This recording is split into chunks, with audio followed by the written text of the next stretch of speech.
चतुर्वेद अरुवेद के ऋषियों तुम्हें प्रणाम। गुरु को आशीर्वाद दें, पाऊँ शुभ परिणाम। बोलिए वेद भगवान की जय। एक वेद प्रथम मंडल सूक्त 154वां, 153 हो गया, 154 चलिए। इसमें भी ऋषि दीर्घतमा, देवता विष्णु, छंद त्रिष्टुप। लो भाई, नए देवता अब आए, यानी 100 सूक्त के बाद में भगवान विष्णु की चर्चा है। ये भी वैदिक देवता हैं। विष्णु की महिमा क्या है देखिए। अब आप भगवान विष्णु के बारे में वेद क्या कहता है सुनिए। विष्णोर्नुके वीर्याणि प्रवोचम यहा पार्थिवानि विमसेरंजासि यो अश्को भाइतुत्तरम तदस्थम विचक्रमाण सत्रे धोरुगायः। हम विष्णु के वीरतापूर्ण कार्यों का वर्णन करते हैं। अब देखिए, सबसे पहले उनका शौर्य बताया है, उनकी वीरता बताई है। उस देवता ने तीनों लोकों की सृष्टि को, देवताओं के निवास हेतु स्वर्ग को स्थिर किया। अपने 3 पदों से 3 लोकों को नाप लिया। देखिए, वामन की याद आ गई भाई। ये जो हम वामन अवतार है ना, ये वामन अवतार की कथा है। तो ये तो वेद में भी मिली। देखो अब आप, तो वही स्वर्ग है।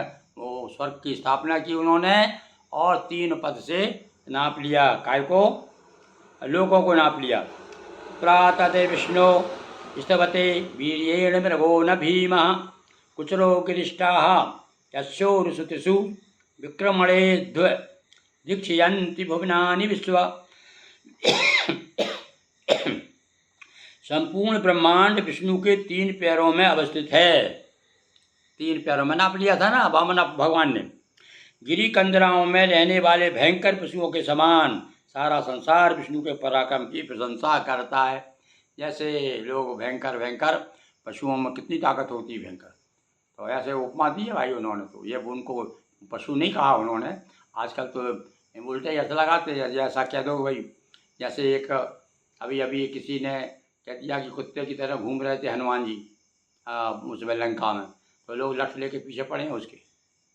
और वाकई में वैसे तो ये ऐसा उदाहरण नहीं देना चाहिए, जो कि कहना चाहिए सुनने में अच्छा ना लगे हैं। पर देखो अब यहाँ क्या उदाहरण दिया है। अब ये वेद क्या कहता है सुनिए, अब ध्यान देना। गिरी कंदराओं में रहने वाले भयंकर पशुओं के समान सारा संसार उस विष्णु के पराक्रम की प्रशंसा करता है। जैसे भयंकर पशुओं के समान बताया है। पशुओं के समान, जैसे पशुओं की प्रशंसा करता है मनुष्य, भयंकर पशुओं से डरता है ना, ऐसे ही तुम्हारी वीरता से हे विष्णु सारा संसार डरता है। ऐसा कुछ भाव होना चाहिए। चलिए।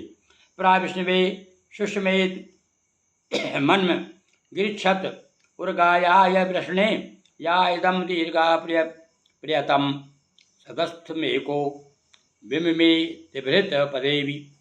जिसने अकेले ही मात्र 3 पदों से ये विस्तृत आकाश तक को माप लिया, मेघों में अवस्थित, जल वृष्टि में सहायक, प्रशंसनीय सूर्य रूप विष्णु के निमित्त हम स्त्रोतों को चारित करते हैं। देखिए, अब यहाँ पर बताया कि उनकी उपमा दी है। कैसे दी विष्णु भगवान की? ये सूर्य से दी है। ये सूर्य के समान है, सूर्य के रूप हैं। त्रस्तुत्री पूर्णा मधुना पदान्यक्षीय माणा स्वदया मदंती यऊत धातु पृथ्वी मतद्याम कौदाधार भुवनानि विश्वा। जिसके 3 अमृत चरण अपने सामर्थ्य से 3 धातुओं से पृथ्वी और आकाश को प्रसन्नता प्रदान करते हैं, वो विष्णु अकेला ही समस्त लोकों को धारण करने वाला है। ये वो 3 पद की बड़ी महिमा बताई इसमें भगवान की।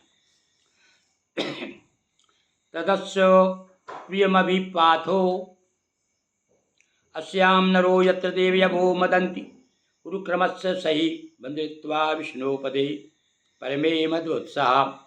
सुख की अनुभूति कराने वाले विष्णु के उस प्रिय क्षेत्र को हम भी प्राप्त करें। महाप्रतापी इंद्र का सखा विष्णु क्षेत्र में सदा ही जल रूपी अमृतधारा को प्रवाहित करता है। यहाँ पर भैया इंद्र को सखा कहा है, और कहीं कहीं भगवान विष्णु के बड़े भाई बताया है। इनके बड़े भाई हैं, विष्णु भगवान के बड़े भाई हैं इंद्र। हाँ, ऐसा भी पुराणों में कथा आती है। अलग अलग भाई प्रसंग है। यहाँ पर उनको मित्र बताया है। ये इंद्र जो है भगवान विष्णु का सखा है। तावां वस्तुयन् विश्मसि गमध्यै यत्र गावो भूरिशृङ्गा अयासः अत्राय तदुर्गायस्य प्रश्नः परमं पदमभाति भूरि। हे इंद्र, हे विष्णु, हम अपने निवास के लिए तुमसे उत्तम आश्रय चाहते निवेदन किया जा रहा, प्रार्थना कर रहे हैं कि हमको उत्तम आवास दो। कौन कौन से कहा, कैसे? इंद्र से भी और विष्णु से भी। जहाँ सूर्य को स्वास्थ्यवर्धक किरणें प्रवेश कर सकें, ऐसे आश्रय स्थल में अनेकों के उपास्य सामर्थ्य संपन्न विष्णु के उत्तम धामों की विशिष्ट विभूतियाँ स्वप्रकाशित होती है। बोलिए वेद भगवान की जय। अक्षरम पदम भ्रष्टम मात्राहीनम भवेत् तत्क्षमतां देव प्रसीद परमेश्वर।